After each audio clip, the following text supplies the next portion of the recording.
জন্ম থেকেই সে প্রতিবন্ধী। দুহাত না থাকায় পরিবার থেকে নাম রাখে জগন্নাথ, কিন্তু প্রতিবন্ধকতা তাকে আটকে রাখতে পারেনি। পা দিয়ে লিখেই মাধ্যমিকে সাফল্য নিয়ে এলো পূর্ব বর্ধমান জেলার মেমারি 1 নম্বর ব্লকের দুর্গাপুর গ্রাম পঞ্চায়েতের সিমলা গ্রামের আদিবাসী পরিবারের ছেলে জগন্নাথ মান্ডি। অদম্য ইচ্ছাশক্তি ও জেদ তাকে সাফল্যের দিকে ঠেলে দিয়েছে। পূর্ব বর্ধমান জেলার মেমারি 1 নম্বর ব্লকের দুর্গাপুর গ্রাম পঞ্চায়েতের সিমলা গ্রামের আদিবাসী পরিবারের মাধ্যমিক পরীক্ষার্থী ছিল জগন্নাথ মান্ডি। জন্ম থেকেই সে প্রতিবন্ধী। 2 হাত না থাকায় নাম রাখা হয়েছিল জগন্নাথ, এমনটাই জানা যায় পরিবার সূত্রে। খর্বকায় হাতে নেই তালু, নেই আঙুলও, তাতেও দমে যায়নি সে। কিছু করে দেখানোর নানান স্বপ্নে বিভোর ছিল জগন্নাথ। এবার সেই ছেলেই অর্থাৎ জগন্নাথ শিক্ষক হওয়ার স্বপ্নে বিভোর হয়ে পা দিয়ে লিখেই এবছরের মাধ্যমিক পরীক্ষা দিয়েছিল। মা বাবা থাকতেও নেই। জন্মের পরই জগন্নাথকে ছেড়ে চলে যায় মা, বাবাও থাকে অন্যত্র। অনেক কষ্ট করে বৃদ্ধা ঠাকুমার কাছেই বড় হয় জগন্নাথ। এলাকাতেই বিয়ে হয়েছে তার পিসির রোজগারি চলে তাদের সংসার, এমনকি জগন্নাথের পড়াশোনার খরচও। যতদিন পড়তে পারে ততদিন থাকবো। পড়াশোনা বলতে ওদের খাওয়া খরচা এইসব আমি বহন করি। তখন ওদের বয়স 5 থেকে 6 বছর। তখন থেকে আপনি দেখাশোনা করছেন? আমি দেখাশোনা করি, আমার মা আর আমি। আচ্ছা, এই পড়াশোনা খরচ চালাবার জন্য জগন্নাথ কি কোনো সরকারি সাহায্য পায়? না, পায় না।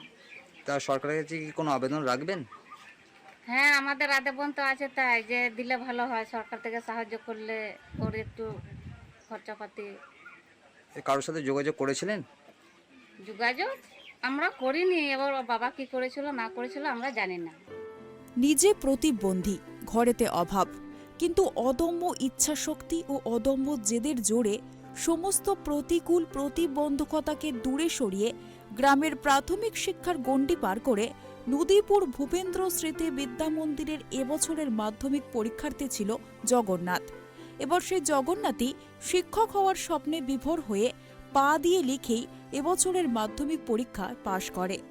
গত শুক্রবার মাধ্যমিকের ফলাফল ঘোষণা হতেই দেখা যায় সফলতার চওড়া হাসি জগন্নাথ মান্ডির মুখে।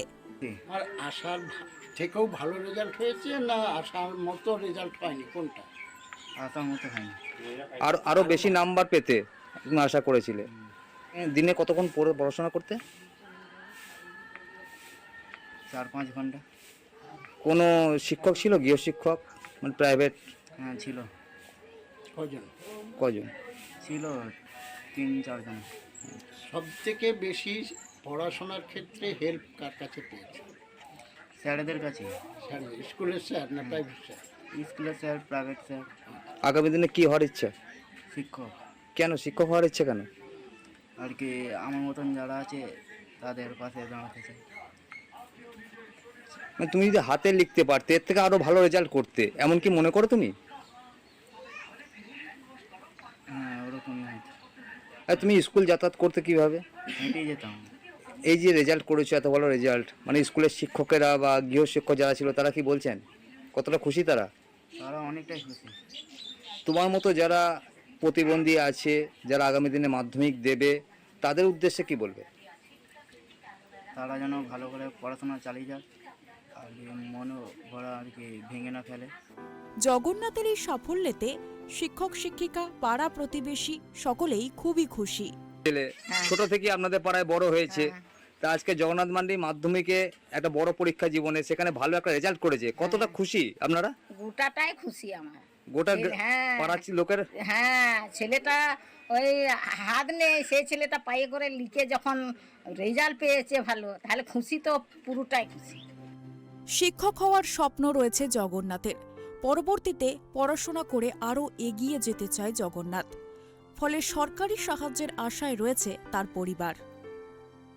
পূর্ব বর্ধমান থেকে কমল দত্তের রিপোর্ট, ট্রাইব টিভি।